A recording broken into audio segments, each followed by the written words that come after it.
14º dia, terça-feira. Mansidão no comportamento, página 71. Capítulo 6. Quem ama a Jesus Cristo ama a mansidão. A caridade é benigna. O espírito de mansidão é peculiar a Deus. Meu espírito é mais doce do que o mel. Eclesiastes 2:27.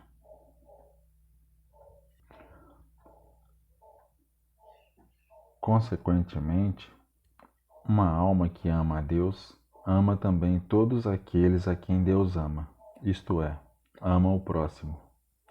Ama de maneira que busca ansiosamente todas as ocasiões para ajudar a todos,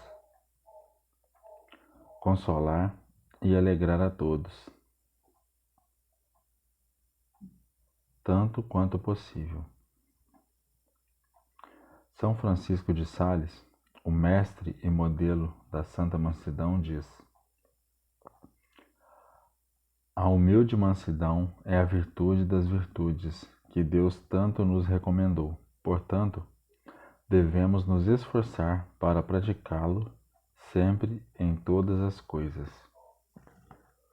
Por isso, o santo nos dá esta regra: o que pode ser feito com amor, faça, e o que não pode ser feito sem ofensa, deixe-o.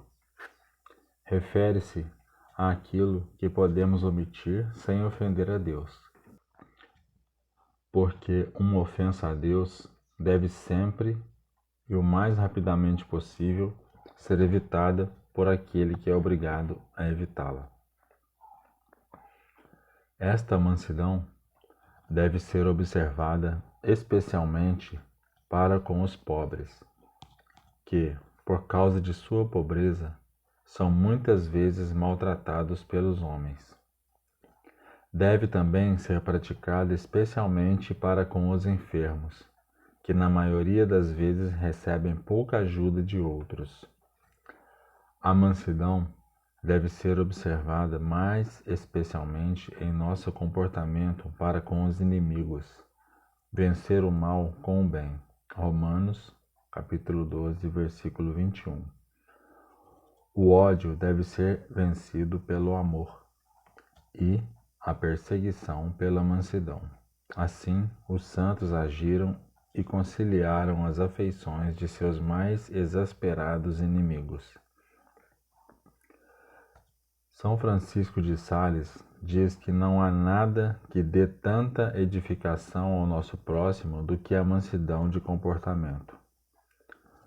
O santo, portanto, era geralmente visto sorrindo e com um semblante radiante de caridade, o que dava um tom para todas as suas palavras e ações. O exemplo do santo deu oportunidade a São Vicente de Paulo de declarar que nunca conheceu um homem mais bondoso em sua vida. Ele disse ainda que lhe parecia que no semblante de Sales havia uma verdadeira imagem de Jesus Cristo. Mesmo recusando aquilo que em consciência não podia cumprir, o fazia com tanta doçura que todos, embora sem sucesso em seus pedidos, partiam satisfeitos e dispostos para com ele. Era manso com todos, com os superiores, com os iguais e os inferiores, com os de casa e os de fora. Em contraste com alguns que, como o santo costumava dizer, pareciam anjos na rua e demônios em casa. Além disso, o santo, em sua conduta para com os servos, nunca se queixava de sua negligência. No máximo, ele lhes daria uma advertência, para sempre, mas sempre nos termos mais gentis. E isso é muito louvável nos superiores. O superior deve usar toda a bondade para com os que estão abaixo dele. Ao dizer a eles o que devem fazer, deve solicitar e não ordenar. São Vicente de Paulo, São Vicente de Paulo disse: um superior nunca encontrará melhor meio de ser obedecido prontamente do que a mansidão. E com o mesmo efeito dizia Santa Joana de Chantal: tentei vários métodos de governo, mas não encontrei nenhum melhor do que o da mansidão e da paciência. E mais do que isso, o superior deve ser benigno também na correção de faltas. Uma coisa é corrigir com firmeza e outra com aspereza.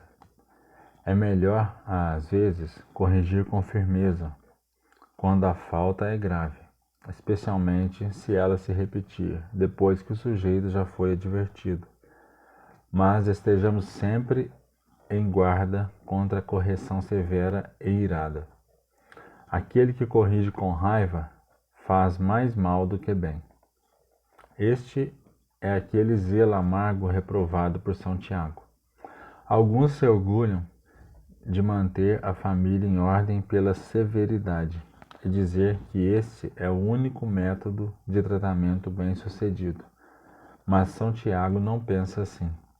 Se tendes zelo amargo, não vos glorieis. Tiago, capítulo 3, versículo 1. Se em alguma rara ocasião for necessário falar uma palavra dura para levar o ofensor a um senso adequado de sua culpa, ainda assim devemos invariavelmente deixá-lo com um semblante gentil. É uma palavra de gentileza. As feridas devem ser curadas à maneira do bom samaritano do Evangelho, com vinho e óleo. São Francisco de Sales declarou: como o óleo sempre nada na superfície de todos os outros licores, assim deve a mansidão prevalecer sobre todas as nossas ações.